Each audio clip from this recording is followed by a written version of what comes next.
Nah, I'm your king. Welcome to the channel. My name is Chillmonger and I am a severe X-Men fan. I really enjoyed this comic, so if you want to see someone fanboy over it, you've come to the right place.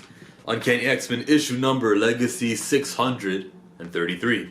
This was another good issue of solid writing. It wasn't too action-packed, but it was information-packed. We have a purpose for Juno and what are the dudes called in the tunnel? The Warlocks.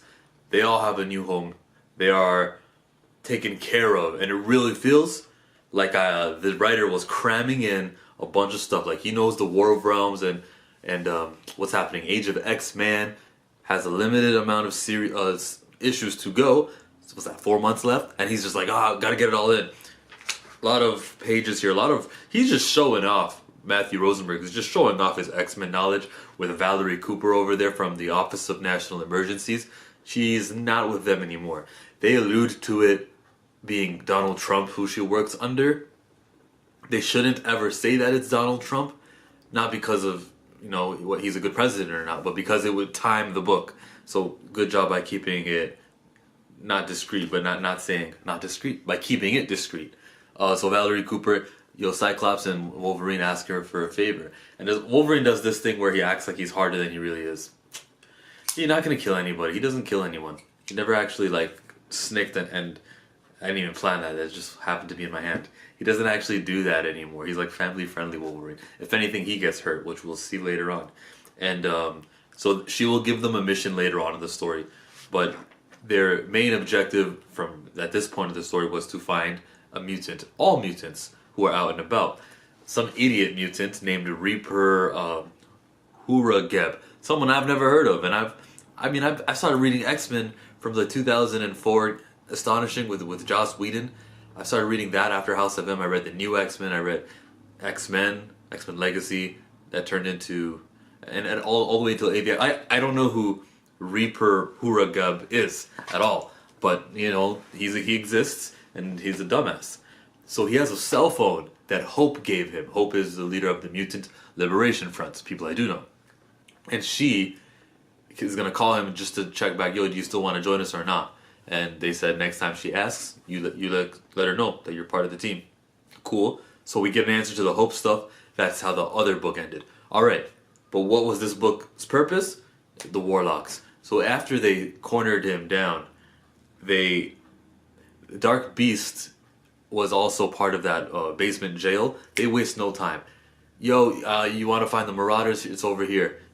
Alright, fine, Dark Beast, thank you. Magic makes her way, and it's a setup. They think it's Scrambler, but it's some dude who's going invisible, who's killing... it was Scrambler, but he wasn't fully drawn. You could see him working his magic, working his hands over... Who was the character? There you see the picture over Wolfsbane, and it's cool. You don't really see all of him, but it's enough to know who he is, and we don't see him again in the book ever. Downstairs, all you see is Shunk. There is a knife upon Logan's eye. It belongs to Callisto. What's she all about? She said, you'll survive, and your adamantium skeleton chipped away at my knife. Attitude. So Callisto was the one who wants Scrambler, and that's why she did it. That's weak motivations, if you ask me. Now, Juno says something, and there's a typo once they go down in the tunnels. And Juno says this: we don't need their cops, and we don't need you pretending to be ours. Is that like a British thing that I'm not picking up? Or did he really just, the writer, the letterer, someone, fuck up and have it say that way?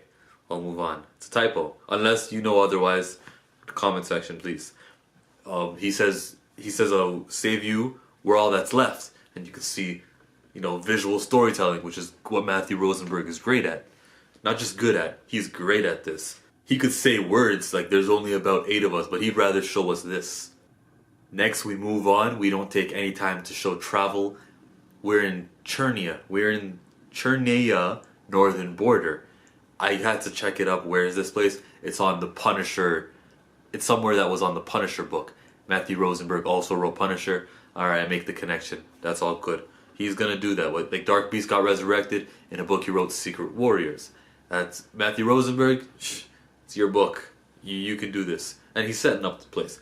So there's a little confusion of who these people are invading Chernia. Well, the reason they're in there in the first place is because Valerie Cooper suggested it.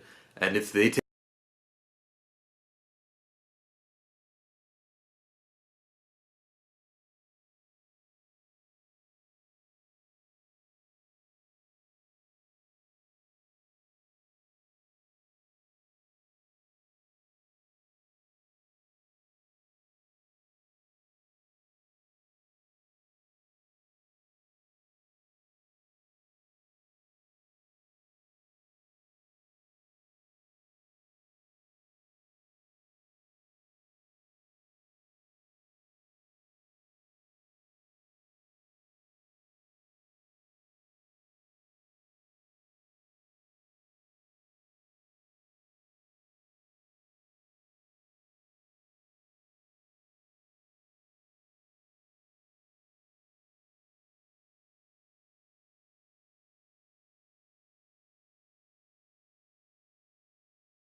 you think that the rumors are true of that homeboy coming to write the X-Men,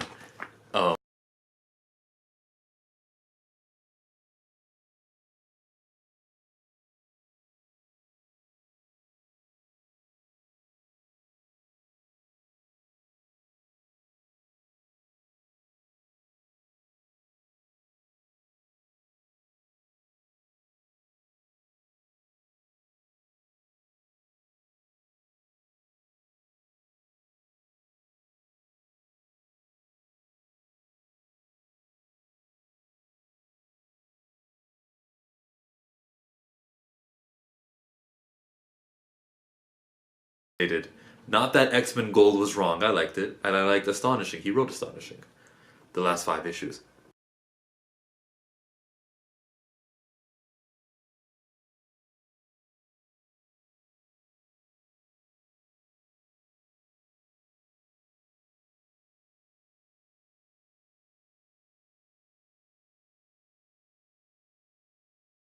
Usually it's a big final page spread, but it's just a little bit here, and it's Captain America. It says, Scott, we need to have a talk, Scott, now.